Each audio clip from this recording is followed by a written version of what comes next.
বেগানি শাদি মে আব্দাল্লাহ দিবানা। এটা একবার ভিডিওর মাঝখানে আমি বলেছিলাম, আজকে টাইটেলে দিলাম। এর অর্থ হয়তো আপনারা এখনই বুঝতে পারছেন না, পরে আমি ব্যাখ্যা করব যে কেন আমি এই টাইটেলটা দিলাম। এখন বেগানি শাদি কাদের হচ্ছে, সেটা হচ্ছে আন্তর্জাতিক সমস্ত সংগঠন, দেশ, যেমন চীন আছে, ভারত আছে, রাশিয়া আছে, আমেরিকা আছে, এর মধ্যে ইউরোপিয়ান কিছু দেশ রয়েছে যারা এই শাদির মধ্যে আছে, যাদের মধ্যে শাদি হচ্ছে। এক হচ্ছে ভারত, চীন, রাশিয়া, আমেরিকা, আর বাকি হচ্ছে সমস্ত ইউরোপিয়ান কান্ট্রি। সবটাই কিন্তু বাংলাদেশকে ঘিরে এবং শেখ হাসিনাকে ঘিরে। এখন আপনাদের মনে থাকতে পারে যে ডক্টর ইউনূস যখন এখানে এসেছিলেন, প্রধানমন্ত্রীর সঙ্গে 10 মিনিটের একটা সাক্ষাৎ হয়েছিল। তার প্রথম দাবি ছিল শেখ হাসিনার প্রত্যর্পণ। তখন মোদিজি বলেছিলেন ওইটা বাদ দিয়ে আপনি বাকিটুকু বলুন। বাকিটুকু বলার আর কেউ ছিল না, 10 মিনিটের মধ্যে মিটিং খতম। উনি বেরিয়ে চলে গেলেন হাত টাত মিলিয়ে। তারপরে পিছনে লাগলেন খলিলুর রহমান, তিনি বারবার আবেদন নিবেদন করলেন। তারপর প্রথমে ডসিয়ার পাঠানো, তারপর হচ্ছে গিয়ে আপনার চিঠির পর চিঠি, কি না শেখ হাসিনাকে প্রত্যর্পণ চাই।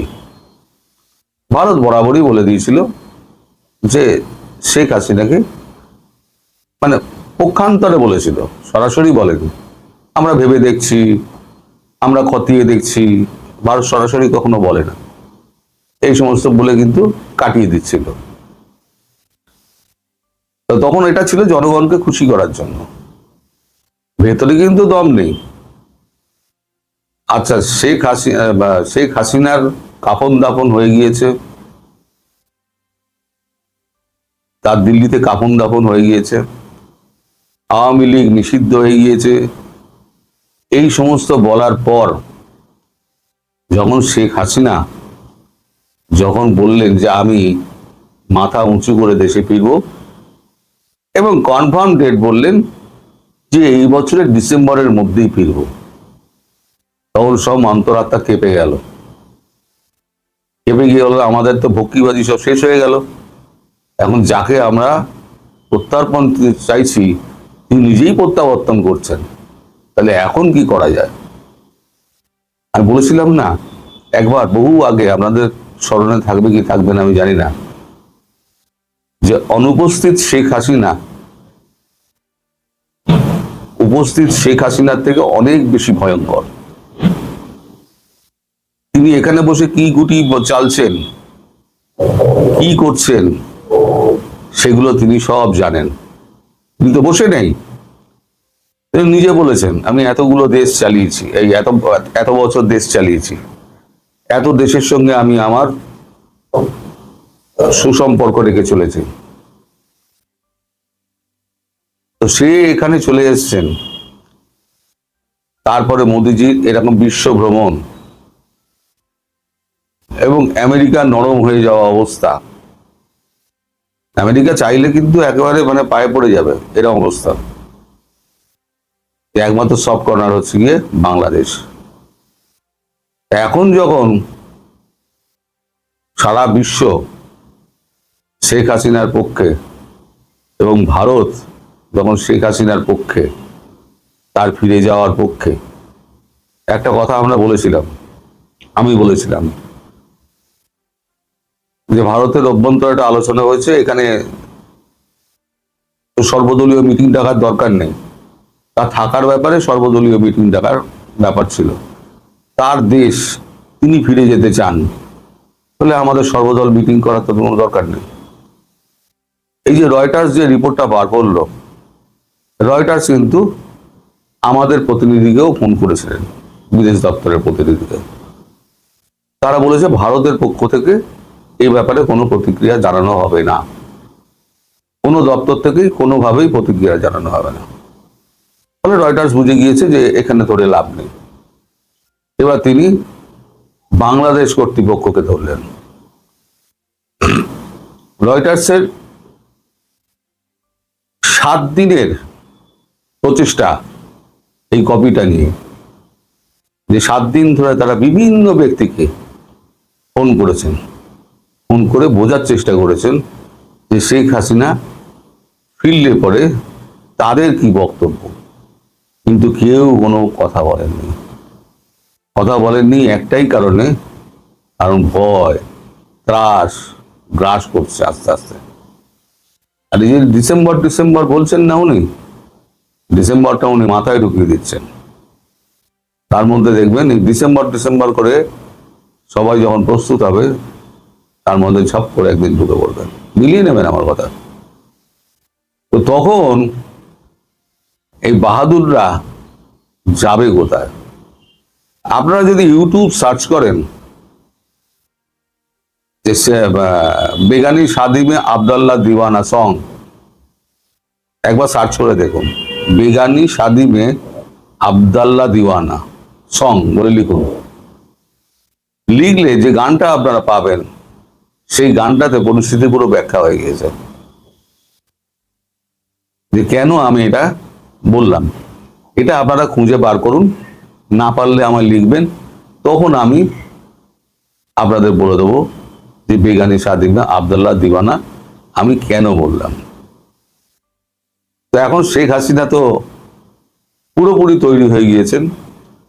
বিদেশের সমস্ত শক্তিগুলোর সঙ্গে তার টেলিফোনিক কনভারসেশন হয়েছে এবং উনি আমার অনুরোধ মেনে একবার আমাকে টেলিফোন করতে বলেছিলেন ইন্টারভিউয়ের জন্য, কিন্তু আমি আর সময় পাইনি যে তার টেলিফোনটা আমি করব, মানে তাকে টেলিফোন করে তার ফোনটা আমি রেকর্ড করব। কারণ আমি যখন করি তার টেলিফোন তখন ব্যস্ত থাকে, তারপর আমিও ভুলে যাই, সেটা করতে গিয়ে আর হয়নি। এই বেগানি শাদি মে আব্দুল্লাহ দিওয়ানারা যে এতক্ষণ নেচে বেড়ালো, ফলটা কি হলো? ফলটা হলো অশ্বডিম্ব। এখন আমি অনেকদিন আগে আবার একটা ভিডিওতে বলেছিলাম, হ্যাঁ বললেও মুশকিল, না বললেও মুশকিল।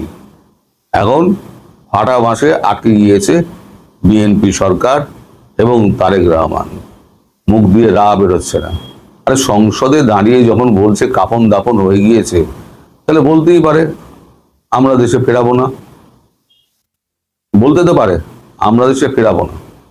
আসলে তারা জানে শেখ হাসিনা যেদিন দেশে ফিরবেন, সেদিন না সেনাবাহিনী কাজ করতে পারবে, না পুলিশ, না এই চ্যাংড়াগুলোর দল। ও তো ক্রমশ মার খেয়ে এখন তো ভীতু হয়ে গেছে। সাধারণ মানুষ তারা যা পাগলের মতো ছুটবেন এয়ারপোর্টের দিকে, বা যদি খবর পান কোনো স্থলপথের দিক দিয়ে ঢুকছেন, তারপরে সেখানে দেখবেন তার বাড়ি ফিরতে 12 ঘন্টা লেগে যাবে। সেটা কিন্তু হতে যাচ্ছে, আপনার মানুষ চোখে দেখতে পাবেন। এই যে দীর্ঘ 2 বছর ধরে আমি কথা বলে যাচ্ছি, অনেক আমাকে নেগেটিভ মন্তব্য শুনতে হয়েছে, আমিও তাও থামিনি, কারণ আমি জানতাম সত্যিটা, যে এটাই একদিন হবে, ভারতবর্ষ এটাই করবে। এখন আমাদের এখানে 185 কিলোমিটার বাকি আছে বেড়া লাগাতে। সেটা সরকার বলছে, বিএসএফ বলছে যে এখন চূড়ান্ত পদ্ধতিতে কাজ চলছে, আর হয়তো বড়জোর 15 দিন থেকে 1 মাস লাগবে। আর যে সমস্ত অঞ্চলে আপনার মানে হয়নি, বেড়া লাগানো হয়নি, যেমন বন, তারপর নদী, জলাশয়, ডোবা, এই সমস্ত অঞ্চলে বিশেষ ব্যবস্থা করা হবে। সেটা একটা ভিডিও বার্তা দিয়েছেন আমাদের স্বরাষ্ট্রমন্ত্রী অমিত শাহ। ফলে পুরোটা যখন ম্যানেজ হয়ে যাবে, তারপরে দেখবেন যে কোনো একদিন হঠাৎ করে 10 ঘন্টা 12 ঘন্টা আগে তিনি নেতাদের জানিয়ে দেবেন যে আমি ফিরছি। সেদিন দেখবেন দলে দলে মানুষ ঢাকার বুকে নেমে পড়েছে। এই সত্যটা এরা জানে বলে এরা শেখ হাসিনাকে ফেরানোর জন্য কোনো রকম কথাবার্তা বলছে না। এই যে 7 দিন ধরে ওরা লেগেছিল রয়টার্স একটা মন্তব্য পাওয়ার জন্য, কপি ধরে রেখে দিয়েছিল, কপি 2 তারিখে তৈরি হয়ে গেছিল, সেই কপিটা 7 দিন বাদে ছাড়া হলো, আর কোনো মন্তব্য পাওয়া যায়নি। শেষে তারা লিখে দিয়েছে কেউ কোনো মন্তব্য করতে চায়নি। এতে কি বোঝা যাচ্ছে? তারেক রহমান এবং তার সরকার ভয়ে কাঁপছে। ইউনূস তো আর দেশে ফিরবে না, নিশ্চিত থাকুন দেশে ফিরবে না। আর ভারত সরকার একেবারে শেখ হাসিনার পেছনে পুরো শক্তভাবে দাঁড়িয়ে আছে, এবং একই সময়ে চীন এবং রাশিয়া দুটোই শেখ হাসিনার পক্ষে। কারণ আপনাদের মনে থাকতে পারে, যখন শেখ হাসিনার দলকে নিষিদ্ধ করা হলো তখন কিন্তু চীন কিন্তু একটা কথা গ্লোবাল টাইমসে বলেছিল, যে কোনো দলকে নিশ্চিহ্ন করে মানে নিষিদ্ধ করে রাজনৈতিক চলতে পারে না। আর নিজের দেশে কি হচ্ছে না হচ্ছে সেটা পরের কথা, কিন্তু বাকতাল্লা করার সময় কিন্তু বাকতাল্লা দিয়ে দিয়েছে। অর্থাৎ আমি হাসিনার পক্ষে, হাসিনার বিরুদ্ধে, আওয়ামী লীগের বিরুদ্ধে যে অ্যাকশনটা নেওয়া হয়েছে তা আমি তার বিরোধিতা করছি। ফলে চীন যে আপনাদের এসে সাহায্য করবে ভুলে যান, কারণ চীন চায় না ভারতকে চড়াতে।